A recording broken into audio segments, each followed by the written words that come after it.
Kaldırması çok güzel oldu. Çok memnun olduk. Buraya bakıyorduk, buradan geçmeyi istemiyorduk yani.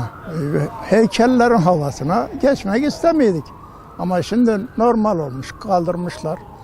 Artı bizim buralık mekanımız sayılır. Buradan geri geçer, yolumuza devam ederiz. Fransızların pek fazla hoşumuza gitmeyen bir hareketler. Sevmezdik. Yabancılar da olsa, o da olsa sevmezdik. Ama içimize sığıyorlar. Nereden sığıyorlarsa sığıyorlar ama büyüklerimizden geliyor bu. Gençlerimizin bu da kız olsun erkek olsun gelirlerdi onların havasına oyun oynuyorlardı. Ama elbette moralimiz bozuluyordu. Ahlaksızlıktan başta gidiyor yani.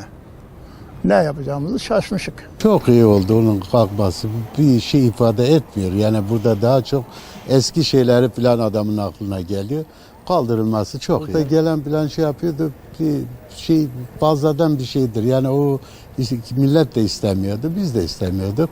Kalkması çok güzel oldu. Yani orada çıplak şeyleri görüyor. Bir şey milletin aklını bozuyorlar. Başka bir şey yok onun. Ne bir özelliği yok ki onun.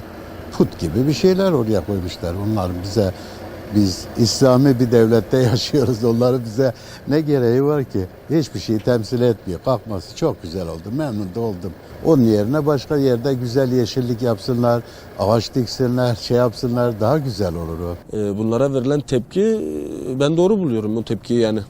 Neden? Çünkü dediğiniz gibi zamanında Antep'in işgali Fransızlar tarafından yapılıyordu. Fransızlar işgal etmeye kalktılar Gaziantep'i. Yani Fransız dansının onları gösteren bir dans heykellerinin Gaziantep'te ne işi var?